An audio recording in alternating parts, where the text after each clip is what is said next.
Hi, Hi, Cheryl. How are you everyone. doing? Good. How are you today, Adelie? I'm good. I'm excited about our topic today. I'm Part excited that we're 3. going to talk about AI and we're going to talk Yes, the about how we can secret use it in our sauce. multi-age classroom. That's right, our secret sauce. That's what we've called it. We're excited. And we want to certainly um remind each other and our friends that Jess has worked on this with us and is here with us in spirit today. You will have seen this drone footage of Alberta that we have been gifted. Cheryl and I have used this in several of our sessions. And in particular today, when I think about our topic is going to be the secret sauce and AI, more than ever do I feel that we need to be grounded to nature and we need to be grounded to our outside. And we need to spend time thinking about how are we connecting to the land that we are stewards of. I appreciate being a settler here. I know that Cheryl and I are both coming to you from Treaty 7. You may be coming from different treaty areas. And as we learn to more about Treaty 7 from our beautiful neighbors, from the Piikani and Kainai elders that spend time with us, and other Blackfoot from Sutina, um, when we've had the privilege of sitting with folks from Chiniki, from Bearspaw, from the Good Stony Fir Nations folks, we have learned a lot about our nature. We've learned a lot how Indigenous folks came and gathered in the river, in particular here in Treaty 7, because we're tucked into the valleys. This was the place to gather in winter and to be together in communion and to be safe from the prevailing winds and snow and all kinds of things that happened during winter time. And as we think about AI and we think about the time that we're going through, it can feel a little bit like we need to shelter and protect ourselves and learn and take time to contemplate before we move forward into the game and into the hunting and other seasons of our life. And so we're grateful today to have this footage as a way of anchoring our conversation and moving forward. And again, this is the dynamic trio that has come to you, and we are sorry Jess can't be with us today, but she is certainly here with us in spirit, and we appreciate the work that she put into helping us design our resource guides and of course the slide deck that we're talking with you about today. Guess what, Cheryl? AI is a hot topic. It certainly is. It certainly is. And I don't know about you, but as a teacher, I just feel like it's everywhere. It's in my feeds, it's coming up on social media, it's in the news. It's like, how are we doing this? And what's our responsibility? How do we think about academic integrity? And wait, can we use this to help us reduce our workload? What about critical thinking? I just feel like there's so many questions popping into mind about what this is. And did you hear about the hallucinations of AI? I know it's one thing after another. Use it, don't use it only if. And so we're hoping today we cut through some of that mess, some of that noise. We felt it was really important to address during this series as we're looking at supporting a continuum of learners and in a continuum of learning outcomes and putting that together. We know that AI has a place, and we've had an opportunity to work and to think about it. And so we want to share some of our thoughts. We're not experts. We don't know everything there is to know about AI. I feel like I know this much about it.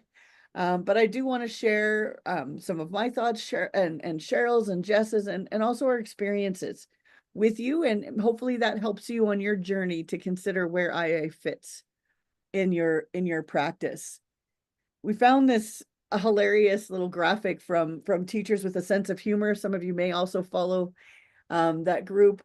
And essentially what it's showing here is a pie graph of what do we actually do in a teaching day. And some of it's comical, some of it will feel more true than we'd like to admit. But really, this little orange piece here, actually teaching the content, is where most of us lie awake at night thinking about, how do I bring this learning outcome forward? How is Susie going to get this concept understood? Where is this going to come from?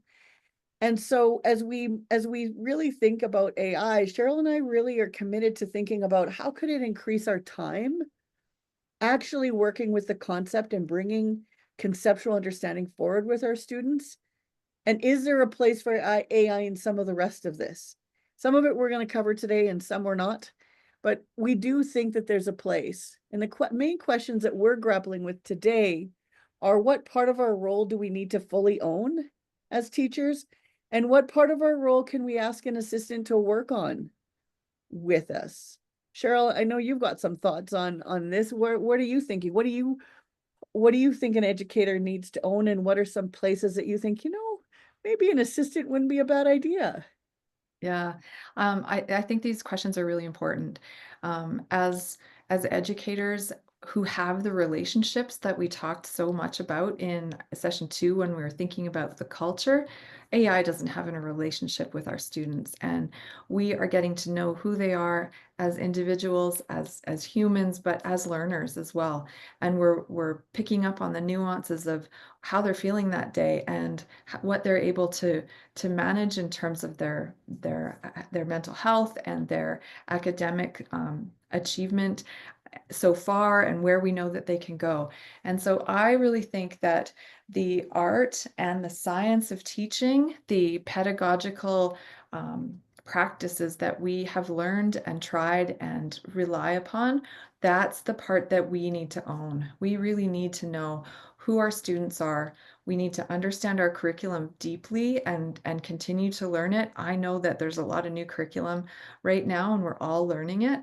So we'll get there over time, but to have that sort of that competency and that confidence in our curriculum, but that's the part that we really need to develop over time. And the pedagogy is the most important part that we know. It's about students, the relationship, and designing the learning based on the assessment evidence that we are gathering. And so that's the part I think we need to own.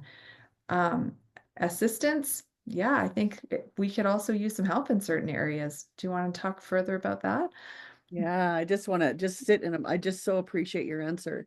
I think while you were talking, I even felt my shoulders going down a little bit. And I hope that folks, as you're listening, your shoulders went down as Cheryl was talking. Artificial intelligence can't replace that human connection, that human relationship that Cheryl's talked about, but it can help us be better at moving some of that work forward and give us some time to build those relationships and not be so bogged down with creating some of the resources in the background.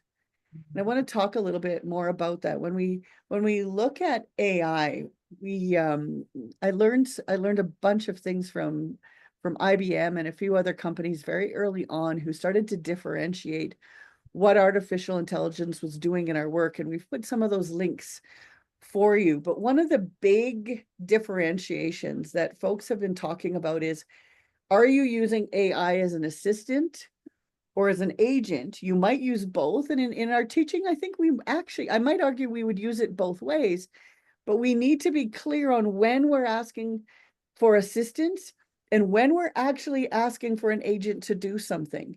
So when we look at what that looks like, an assistant is what you think it is. How can I help you? And then waits for you to give instructions.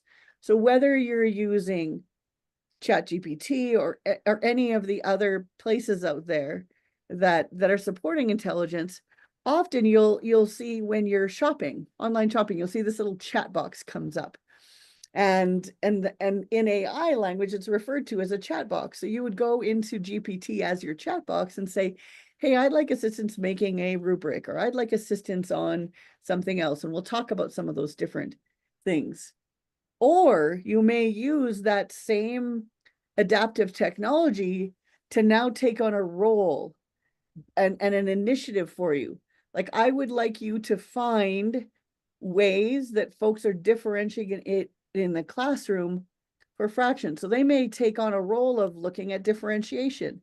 They may take a role on creating some outcomes for you with an English as an additional language student. You may have all kinds of different pieces that you may want to go with. And I'm working hard to use some of our acronyms, but when we start to put together some of our reporting methods for some of our students who need some extra supports, we may have the chat box go and say, well, how have people supported this part of literacy before? Or how have people, to give us ideas then that they're taking initiative to find, and then we use in our work. Now that's only going to be as good as our prompting and as good as we can ask those questions. I remember when Power School first came on board and we were using it to create timetabling. I mean, that's a form of AI. And our timetables in the beginning were absolutely devastatingly terrible. And it wasn't until we started to learn how to ask the right questions, put in the right parameters, did we get any kind of support that would lead to graduation or completion or students being able to take the courses that they needed. Cheryl, I'd love to pull you into the conversation here. What is your experience with creating some prompting? And what are some of the things that you're thinking about would help us to know when we're creating those prompts?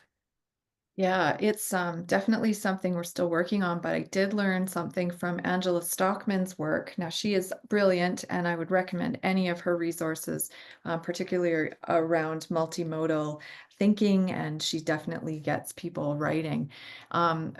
She has shared this resource that's based on it reminds me of like understanding by design and thinking about that performance task design where you consider a role, the audience, the format, and the social context of the conditions you're trying to create in a performance task. But Angela Stockman has adapted that notion of crafts as an acronym to really help us make precise instructions that help guide AI to produce the types of outputs that we can really benefit from. For example, helping to take two grade levels of curriculum and find overlapping, pull out themes and content within the cusps that we can link together. That's a great thing for an assistant to help with, right?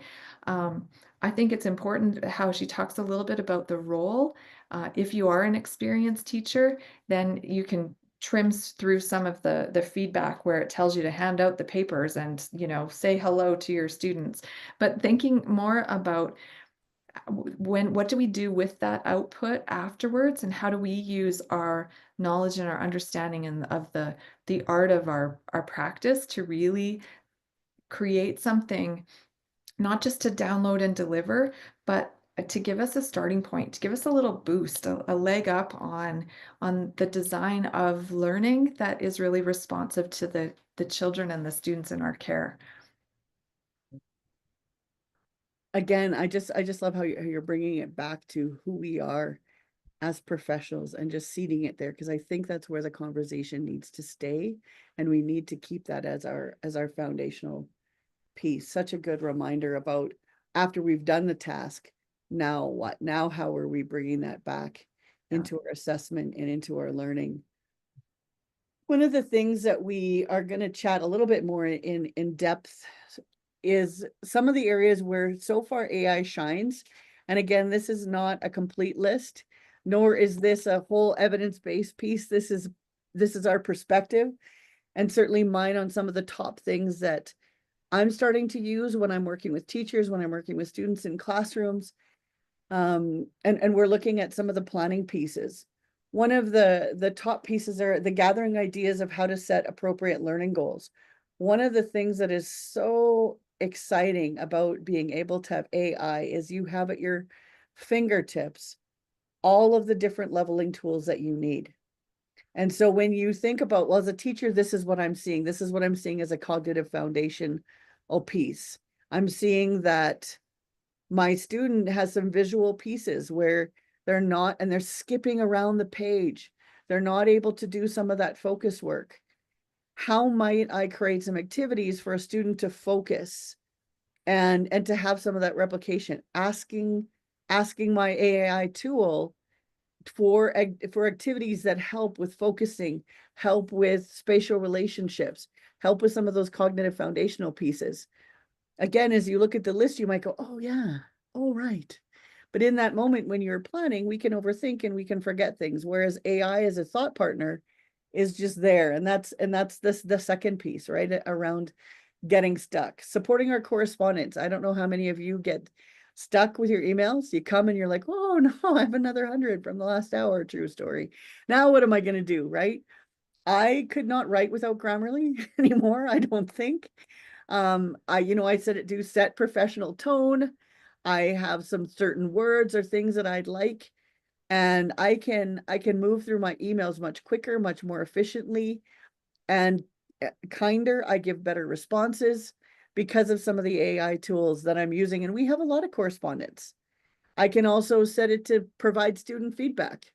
And so all of a sudden, this note that I've made can completely be redesigned to be more friendly or more whatever it is that I'm looking for.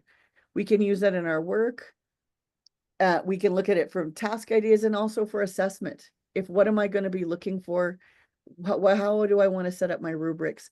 These are all sort of some fun ways that we can start to think about using our teaching assistant. And then again, they come back to us to use our professional discretion.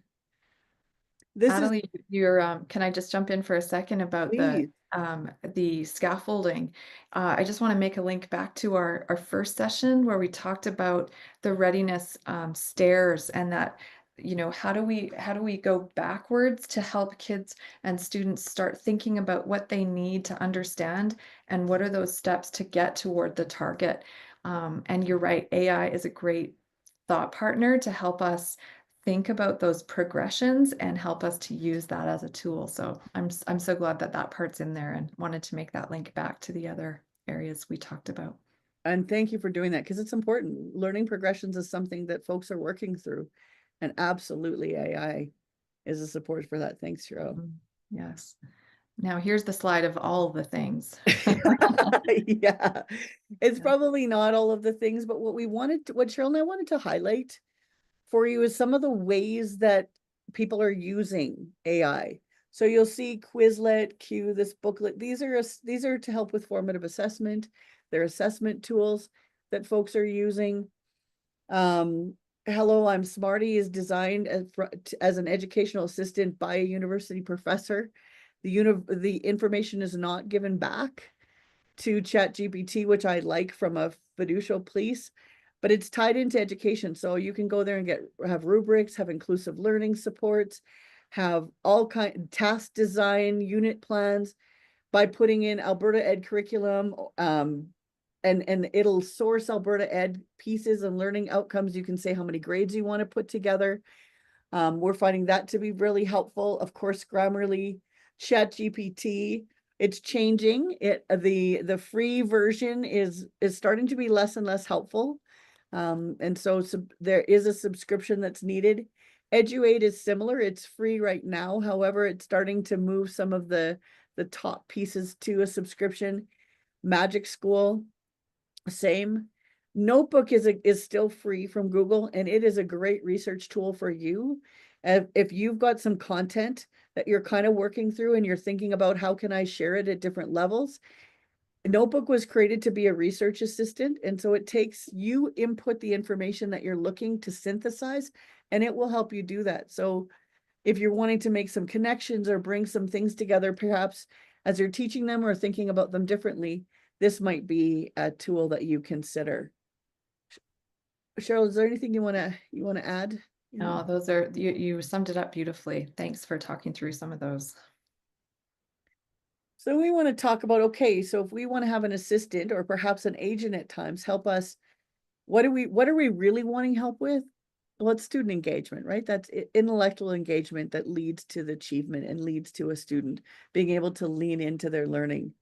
And in a multi-age classroom, one of the key pieces that we're going to talk about today, because we got to focus on something we can't talk about at all, is we wanted to lean into differentiating AI for instruction. Some of you may be very familiar with John Spencer and his work. We've put a link into that extending piece for you to look through his extensive website on the topic.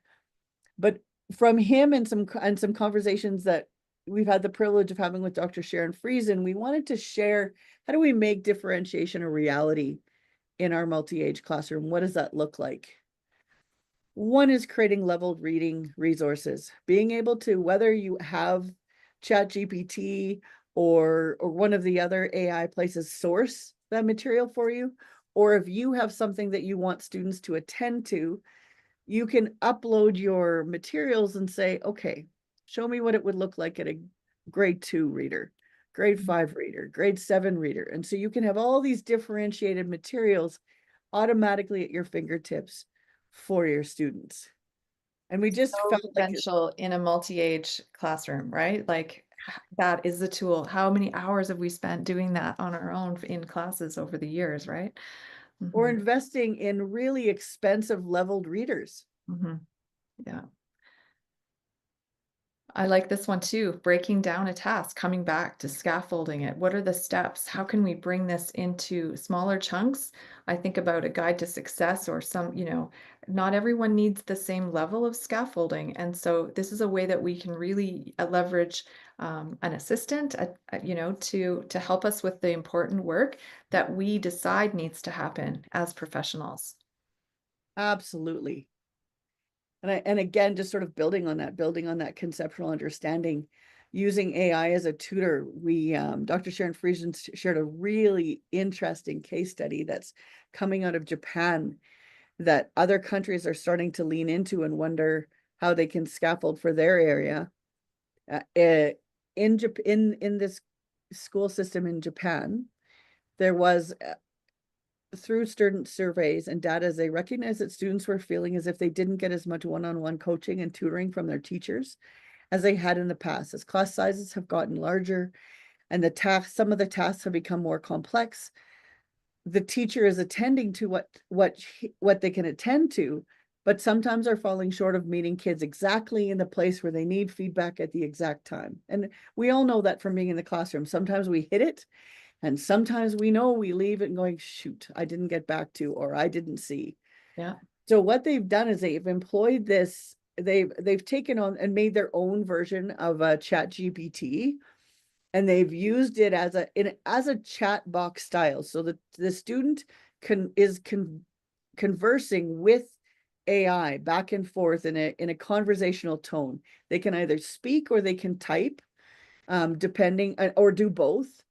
And so as they come up to a challenge in their work, they can ask for assistance. Now, one of the things, as Dr. Sharon was talking to me about the scenario, my first thought was, well, what happens to productive struggle? And she said they attend to that. So the chat box is leveled to far prompt to close prompt. And so when a student asks a question, they will go to the farthest area of coaching and will, as questions keep coming in, they will slowly move closer. However, they will never actually give an answer unless unless the teacher triggers it for them, because it'll come up as a bing and she'll say, okay, the student has asked, I believe it was 10 different ways, something along there. But there was room for agency. And I think the exciting thing that I heard as Dr. Sharon Friesen interviewed these students said they have never felt more supported. They get the information from where they can. They appreciate that their teacher is there helping, but they really feel like they are getting one-on-one support from their bot, and student achievement is on the rise. Students, and so that's just something for us to think about in terms of that assistant or that agent. Is that a place that we're interested in looking at to support student achievement? It makes me think about how we, sometimes it's, if it's just recall of knowledge or, something that they need in order to take the next step, that those little hints and coaching tools could help along the way. So yeah, it's nice to know that some of the tools that we have shared can be practical in supporting the learning of for students as they go through. Yeah. Yeah. Yeah. It also makes me, the fact that you can create images, that there's increasingly more tools with speech recognition that hopefully lots of you have access to. We've seen it help a lot with group scheduling. You'd mentioned some timetabling before. Definitely, we've seen that targeted practice when you identify a skill or an area that is a stretch for students and they need a little bit of practice. You can also think about mm, scaffolding and changing the amount of practice or the number of questions that are appropriate for a certain student. We've talked about modeling or modifying assignments, and yeah, it's really, I think, the notion of that we're using AI as a support for our workload for things that use our time, but not taking away from the intellectual rigor of being a professional and with sound pedagogy in classroom practice. Exactly, exactly. And that's where this last part takes us. One of the things that we know from the folks that we support in Alberta classrooms, we have more and more students that are coming where English is an additional language for them. And we don't always have supports in place in our schools and in our classrooms to support students who maybe know all of the content area, but just not in the language that it's being presented. And so what could AI look like for these students when I'm still thinking in my home language, but I'm being asked to put everything into English? It we know from research and from practice that if I can access and talk a little bit and think a little bit in the language that I'm used to presenting in, I'm going to learn language. I'm going to learn English so much quicker. I'm going to be more proficient. I'm going to be able to be more precise in my language. So I love it here as a translation tool. We've already talked about some of the leveling parts. One of the things that Cheryl and I talked about is with ELAL learners, we are front loading our vocabulary. And so how can we use this as a tool to support that piece? And then we were just talking about coaching. How could we use this as a place to practice English? We know that, you know, we have some schools have dogs, some schools use a teddy bear, use some low stakes place for kids to be able to read and to practice their language. After COVID, where we don't bring as many of those things in to the classroom anymore. So maybe being able to speak to my computer would be a great low stakes way to practice my English with someone who can give me some support and some tutoring, but I don't worry about being embarrassed in front of my computer. Right. Yeah. No, I hope that, with all of these ideas, we've not only given you a few ideas for how you can implement it, but really keeping in the focus the ways that an assistant and an aide can really, support you in that work. Thanks for bringing all these great resources and ideas to the table today, Adelie. Great to learn and grow with you. Thanks for being here and talking it out with me. It's good to think together. Take care, everybody.